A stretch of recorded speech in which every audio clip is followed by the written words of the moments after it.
दोस्तों आज की वीडियो है कैश विड्रॉल के ऊपर कि कितनी लिमिट हो गई है 2025 में कि मुझे कोई भी इनकम टैक्स में दिक्कत ना है, और साथ में अगर मैं आईटीआर फाइल नहीं कर सकता, मतलब फाइल नहीं करता मैं, तो कितना कैश विड्रॉ कर सकता हूं अपने बैंक अकाउंट से, और कौन कौन से क्वेश्चन पूछे जा सकते हैं अगर मैं कैश विड्रॉ करता हूं अपने बैंक अकाउंट से। बड़ी इंपॉर्टेंट वीडियो है, आखिर तक देखिएगा। इंडिया के इकलौते practical channel expert Shri Sachin पे, और आप सबको मेरा नमस्कार।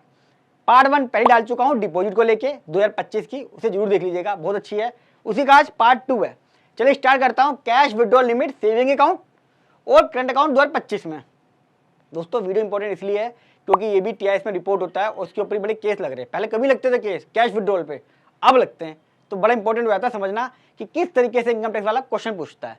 अच्छा, रिपोर्टिंग किसकी होती है? 50 लाख या उससे ऊपर अगर मैं कैश विड्रॉ करता हूँ करंट अकाउंट से, चाहे एक हो चाहे सारे बैंक को, एक फाइनेंशियल ईयर में, मेरा एसबीआई में है, एक्सिस में है, आईसीआई में है, उन तीनों मेरे करंट अकाउंट है, वहाँ पे सबका मिला के 50 लाख से ऊपर हो गया, 50 लाख या उससे ऊपर, तो वो रिपोर्ट करेगा बैंक वाला इनकम टैक्स डिपार्टमेंट को। रिपोर्ट करेगा आपका नाम, पैन नंबर, कितना अमाउंट विड्रॉ करा है बैंक वाइज हर किसी में, या आपकी एक में 2-3 अकाउंट हैं, ब्रांचेज हैं, तो वो देख लेगा। हो सकता है आपको ओडी अकाउंट अलग हो, करंट अकाउंट अलग हो, तो उसको मर्ज कर देगा, वो सीसी अकाउंट हो।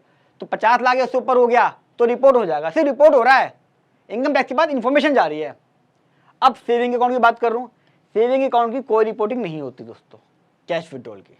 इनकम टैक्स में कोई प्रोविजन नहीं है जहाँ पे सेविंग अकाउंट का विड्रॉल का रिपोर्ट करता हो बैंक वाला इनकम टैक्स डिपार्टमेंट को। लेकिन अक्सर आपने देखा होगा कि कई बार आपके सेविंग का कैश विड्रॉल भी लिखा हुआ आता है टीआईएस के अंदर।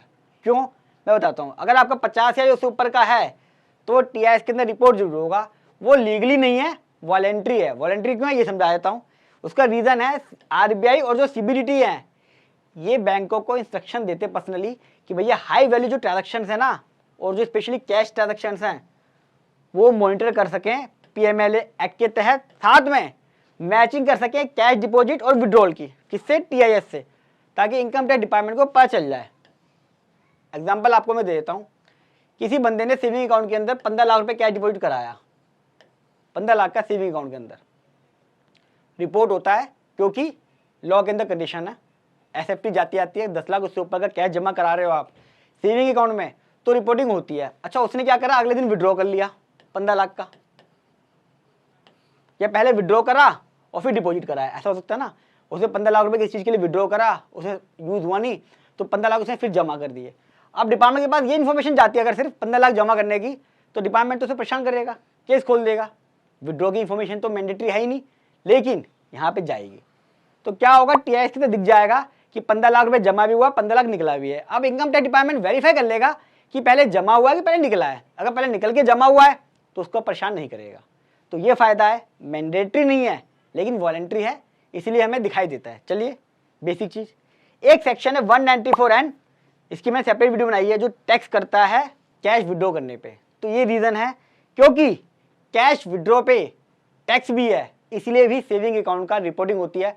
उन्होंने सिस्टम में फिल्टर बना रखा है कि भैया कितना कट गया है, कितना कट गया है, कितना विड्रॉ हो रहा है, कितना विड्रॉ हो रहा है, क्योंकि उनको टीडीएस भी काटना है, इसलिए जो सेविंग की मॉनिटरिंग होती है। ये रीजन है कि दिखता है। देखो प्रैक्टिकल के साथ साथ, लॉ के साथ साथ मैं आपको सिस्टम भी समझा रहा हूँ। अच्छा, जो विड्रॉ की लिमिट है 50 लाख या उससे ऊपर करंट अकाउंट में विड्रॉ करने की, वो नेट नहीं है, वो ग्रॉस है। यानी कि जब आप विड्रॉ करते हो ना, वो है। अगर आपने 30 लाख रुपए जमा कराया और 30 लाख निकाला है, टोटल 60 लाख बन जाता है, वो रिपोर्ट नहीं होगा। हालांकि वॉलंटरी हो सकता है, लीगली नहीं। तो जो मैं बात कर रहा हूँ ये सिर्फ विड्रॉ करने की है, जमा करने की लिमिट नहीं है 50 लाख की। चाहे आप एटीएम से निकाल लें तो भी इंक्लूड है इसके अंदर 50 लाख में, बैंक से निकाल लें या बिरेर चेक, सबका कंबाइंड दिखता है वो 50 लाख। यानी किसी तरीके से भी आप कैश विड्रॉ करें वो 50 लाख में काउंट होगा। आप विड्रॉ 1 करोड़ कर लो, विड्रॉ 100 करोड़ कर लो, कोई इशू नहीं है, अगर आप उसको एक्सप्लेन कर सकते हो कि वो विड्रॉ का पैसा आपके पास कहां से आया। डिपार्टमेंट क्वेश्चन का पूछता है, ये इंपॉर्टेंट है, legal source of cash withdrawal. Example के लिए मेरे फादर ने मुझे 20 लाख रुपए दिए, मान लेता हूं मैं, मेरे फादर ने 20 लाख रुपए दिए, मैंने अगले दिन 20 लाख विड्रॉ कर लिए कैश विड्रॉल, बैंक से जाके पूरा पैसा निकाल लिया। टीडीएस काटेगा मेरा, जो काटेगा रूल के हिसाब से। अब जब मेरे पास क्वेरी आएगी कि आपने के 26 में टीआईएस में 20 लाख का कैश विड्रॉल है, आपका इनकम टैक्स का केस खुल गया है, आप हमें बताइए कि कैश विड्रॉल का सोर्स क्या है, तो मैं इसके बारे में नहीं बताऊंगा, वो तो डिपार्टमेंट को पता ही है। मैं बताऊंगा ठीक इससे ठीक एंट्री पहले कि वो पैसा जो मैंने विड्रॉ करा वो आया कहाँ से। वो आया मेरे फादर से 20 लाख रुपए का।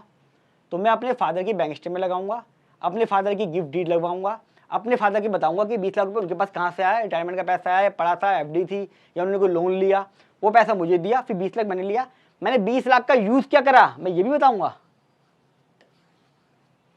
तब जाके मेरा जो ओनस है, मेरा जो लाइबिलिटी है, मेरा जो सिस्टम है, यानी कि मुझे जो बताना है, मेरा जो अधिकार बताना है डिपार्टमेंट को, वो खत्म होगा। ओनस बोलते हैं अपना ओनस डिस्चार्ज कर देना, अपनी बातें बता के खत्म कर देना। जीएसटी पूछेगा वो, मान लीजिए किसी का 1 करोड़ का कैश विड्रॉल आ रहा है, तो उसके बाद 1 करोड़ रुपये अकाउंट में आया होगा, वो बताएगा ना 1 करोड़ कहाँ से आया। तो 1 करोड़ कहाँ से आया बताना पड़ेगा। जीएसटी की एप्लीकेबिलिटी भी आती नहीं आती है, वो देखना है। जैसे सीएससी सेक्टर वाले हैं वो ये काम करते हैं, वहाँ दिक्कत आती है, उनको अपना केवाईसी रखना जरूरी है। बताऊँगा अभी। कैश बुक और अकाउंटिंग बहुत जरूरी है अगर आप कैश विड्रॉल करते हो तो। क्यों? कई बार कैश जमा भी हो रहा है, विड्रॉ भी हो रहा है, जमा भी हो रहा है, विड्रॉ भी हो रहा है, तो आपको देखना पड़ेगा कि नेट कैश कितना चल रहा है, कहीं मेरा कैश नेगेटिव तो नहीं आ रहा, और जितनी मेरी कैश सेल हो रही है क्या उतना ही कैश जमा हो रहा है। कई बार क्या होता है, मेरा जीएसटी वाला काम अलग चल रहा होता है, बैंकिंग अलग चल रही होती है, यानी कि मेरी कैश सेल तो ये 15 लाख रुपए की, लेकिन उस महीने में कैश जमा हो गया 40 लाख रुपए का। ऐसा भी हो सकता है, मैं ध्यान रखता ही नहीं हूँ, क्योंकि मैं करता हूँ जीएसटी एक्सेल पे, उसकी अकाउंटिंग कभी होती ही नहीं है। जब अकाउंटिंग नहीं होती तो ये चीज पकड़ी नहीं जाती है। ध्यान रखना इस चीज का भी। आइटम शो कैसे करें कैश विड्रॉल, बड़ा इंपॉर्टेंट है, एग्जांपल के साथ मैं समझाता हूँ आपको। दोस्तों वो वीडियो देख लेना, कैश डिपॉजिट वाली, बड़ी इंपॉर्टेंट है। उसमें मैंने कैश बुक बना के दिखाई है, थोड़ा सा झलक इसमें भी दिखाऊंगा उसकी। अब आइटम में क्या दिखाया, फाइनेंशियल ईयर 25-26, AY 26-27, इस साल जो चल रहा है उसकी बात कर रहा हूँ मैं। अगर आप चाहते हैं पिछले साल भी इसको समझना, अप्लाई करना, तो फिगर चेंज कर लीजिएगा 7 लाख और 7,75,000 के हिसाब से आपकी फिगर चेंज हो जाएगी, समझ लीजिएगा। एक व्यक्ति ने 12 लाख रुपए का कैश विड्रॉ करा और उसमें 12 लाख का प्रॉफिट दिखाया, कोई टैक्स जमा नहीं करा, क्योंकि 12 लाख तक माफ है इस फाइनेंशियल ईयर में। रिबेट मिलने के बाद 87A के अंदर इंडिविजुअल्स को, ये बात कर रहा हूँ मैं इंडिविजुअल्स की, और जो कैश डिपॉजिट की वीडियो वो भी इंडिविजुअल्स की है, रिबेट को लेकर बात हो रही है। इंडिविजुअल्स का 12 लाख रुपए तक पे कोई भी टैक्स नहीं है, रिबेट मिल जाता है। अब क्वेश्चन यहाँ का पूछेगा वो सोर्स क्या है। जैसे मेरे फादर के 20 लाख रुपए थे, मैंने सोर्स बताया था, ऐसे इसमें बोलेगा आपने कैश विड्रॉ तो 12 लाख करा है, तो 12 लाख रुपए जो आया वो कहाँ से आया वो हमें बताओ। आपको बताना पड़ेगा इनकम कहाँ से आई, नेचर क्या है, जो आपने कैश विड्रॉ करा उसका नेचर क्या, कहाँ खर्चा करा है, हिस्ट्री क्या है, क्या जो आप बात कह रहे हो अपना नेचर बता रहे हो और सोर्स बता रहे हो, क्या वो आपकी हिस्ट्री से मैच करता है, आपकी एजुकेशन, क्वालिफिकेशन, पिछले सालों की ITR, अगले सालों की ITR, वो सब। पीरियड जो विड्रॉ करा है क्या वो हर महीने थोड़ा थोड़ा है, या 12 लाख रुपए का इकट्ठा ही विड्रॉ है। अगर इकट्ठा ही विड्रॉ है तो वो आपका खर्चा कैसे हो सकता है, और 12 लाख रुपए इकट्ठा ही आया है तो आपकी इकट्ठी इनकम कैसे हो सकती है। हाँ हो भी सकती है, किसी ने पूरे साल के अंदर 12 लाख रुपए की कमीशन कमाई, प्रॉपर्टी बेची 12 करोड़ की, 1% कमीशन मिली 12 लाख रुपए, और 12 लाख रुपए उसने विड्रॉ कर लिया, पूरा जरूरत थी उसको, तो इनकम तो हो सकती है। लेकिन आपको वो बताना पड़ेगा, सोर्स बताना पड़ेगा, नीचे बताना पड़ेगा, आपके पास उसका इनवाइस होगा, प्रॉपर्टी कौन सी बेची वो लिखा होगा, काफ़ी सारी चीज़ें हैं, तब आपको अपना ओनर्स प्रूफ करना पड़ेगा। अच्छा एग्जांपल और, कैश विड्रॉल और डिपॉजिट 20 लाख रुपए का है, यानी कि आपका विड्रॉ 20, TIS के अंदर दोनों बराबर दिखाई दे रहे हैं, और आप कहते हो मेरा 0 प्रॉफिट हो गया इस केस में और 0 टैक्स हो गया, मैं तो कुछ करूँगा ही नहीं, TIS में दिख रहा है। बहुत बड़ी गलतफहमी है। अगर हम इस केस में अकाउंटिंग करें और कैश बुक बनाएं तो रिजल्ट बिल्कुल अलग होंगे। चलिए मैं आपको एक बार दोबारा से, उस वीडियो में दिखाया था कैश डिपॉजिट में, यहाँ फिर से दिखाता हूँ कि हम कितना बड़ा ब्लंडर करते हैं। सिर्फ और सिर्फ टोटल चेक कर लेते हैं ये कितनी बड़ी गलती करते हैं हम। तो जो मैं बात कर रहा हूँ बार बार कैश फ्लो अकाउंटिंग की, देखिए इस केस के अंदर 20 लाख रुपए का कैश विड्रॉल है और 20 लाख रुपए की कैश डिपॉजिट है, अलग अलग डेट पर है सारा। जब मैं इसकी अकाउंटिंग करता हूँ तो यहाँ पे मैंने 1 लाख रुपए का विड्रॉ करा तो मेरे हाथ में कैश इन हैंड आ गया 1 लाख रुपए का। फिर मैंने कैश डिपॉजिट करा 12.5 लाख रुपए का, यहाँ मेरा कैश निगेटिव हो गया 11.5 लाख रुपए। ये इंपॉर्टेंट समझाना चाह रहा था मैं कि जब इनकम टैक्स ऑफिसर चेक करेगा, वो चेक करेगा कि भैया आपका किसी डेट पे निगेटिव तो नहीं है, तो आप जब देखेंगे तो इसका हाईएस्ट निगेटिव आ रहा है यहाँ पे 12-13 लाख रुपए, ये रहा। तो कायदे देखा जाए तो इसकी ब्लैक मनी जो है 13 लाख रुपए की होगी। ये जानते हुए भी कि दोनों बराबर है, लेकिन अकाउंटिंग करते ही आपको पता चल गया कि कितना केस सीवियर है, कितना खतरनाक है, 13 लाख रुपए का निगेटिव आ गया। क्योंकि क्वेश्चन क्या होता है कि आपने पहले जमा कराया है और बाद में निकाला है, ये देखना है। कई बार हम ओवरऑल TIS के अंदर चेक करते हैं कि दोनों चीजें बराबर हैं तो मेरा कोई प्रॉफिट ही नहीं है, लेकिन एक्चुअल में जब अकाउंटिंग होती है तब पता चलता है कि भैया पहले कैश जमा हुआ है निकला बाद में, जमा हुआ है फिर निकला है, जमा हुआ है निकला हुआ है। तो मेरा जो नेगेटिव है हाई वैल्यू वो कितनी है, वो 13 लाख रुपए यहाँ पे आप देखेंगे सब में, तो मेरा नेगेटिव कैश है, क्रेडिट का मतलब नेगेटिव कैश 13 लाख रुपए का नेगेटिव है, यानी कि यहाँ तक अगर मैं बात करूँ तो ओवरऑल 13 लाख रुपए पे टैक्स जमा करना पड़ेगा अगर रूल के हिसाब से चलता हूँ तो। चलिए चलता हूँ डैशबोर्ड की तरफ। देखा आपने अकाउंटिंग करके कई बार रिजल्ट बिल्कुल उलट आते हैं। हम भी जब करते हैं ना अकाउंटिंग, हमारा दिमाग चकराता है कि यार क्या सोचा था क्या निकला, तो अकाउंटिंग जरूर कराएं। एक एग्जांपल और, आपने कैश विड्रॉ करा हुआ है 35 लाख का और आपने आईटीआर भरी 12 लाख रुपए की इस साल, इसमें कोई टैक्स ही नहीं, 12 लाख पे तो रिबेट मिल जाएगी इंडिविजुअल्स को। सिर्फ इंडिविजुअल्स के लिए कर रहा हूँ मैं, बाकी केस में भी सेम अप्लाई होगा, लेकिन वहाँ पे 4 लाख आ जाएगा, 4 लाख और 4 लाख, क्योंकि 4 लाख तक कोई टैक्स नहीं है उस केस में। पार्टनरशिप के अंदर 30% फ्लैट ही है, एचयूएफ के अंदर आपका 4 लाख का मिल जाएगा। अब क्वेश्चन ये आता है दोस्तों, अगर मैं 35 लाख का विड्रॉ करूंगा और प्रॉफिट 12 लाख रुपए का मैं दिखाया इंडिविजुअल में, तो कोई टैक्स नहीं है, तो कोई दिक्कत है क्या विड्रॉ करने के इसमें? क्वेश्चन ये फिर से वही आएगा कि क्या आपका जो 35 लाख रुपए अकाउंट में आया है, क्या वो जीएसटी पे हुआ हुआ इसके ऊपर? कैश फ्लो आपने जो बनाया, जो मैंने अभी एग्जाम्पल दिखाया है, क्या वो सही बैठ रहा है?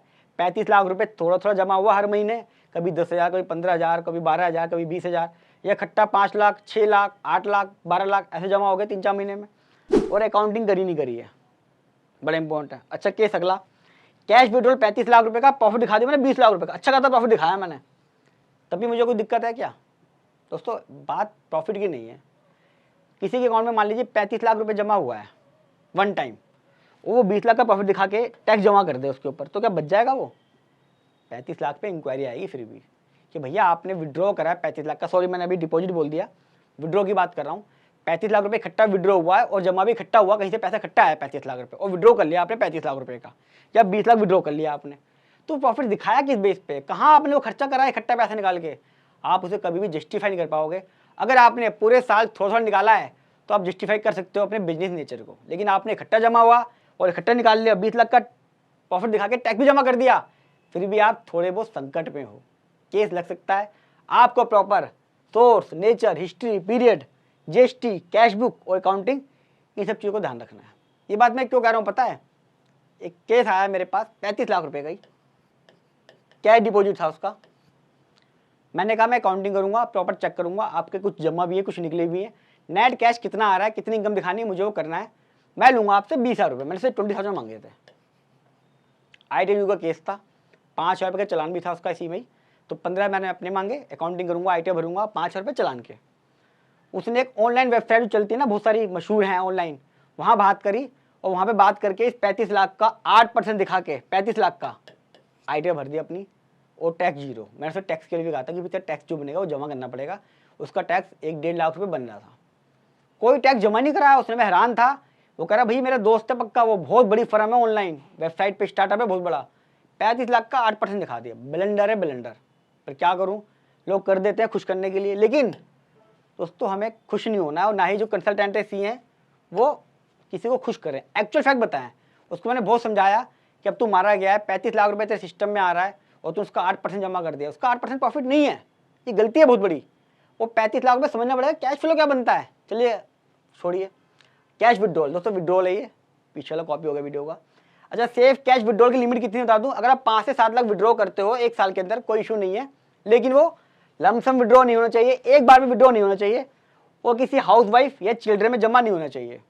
साथ में जब आप विड्रॉ करते हो तो KYC जरूर रखें, उसका यूज़ क्या क्या है उसका डॉक्यूमेंट जरूर रखें। कई बार मोटा मोटा कैश विड्रॉ होता है शादी के लिए, पर मेरे पास कोई रिकॉर्ड नहीं होता, और रिकॉर्ड रखता भी कौन आज की डेट में?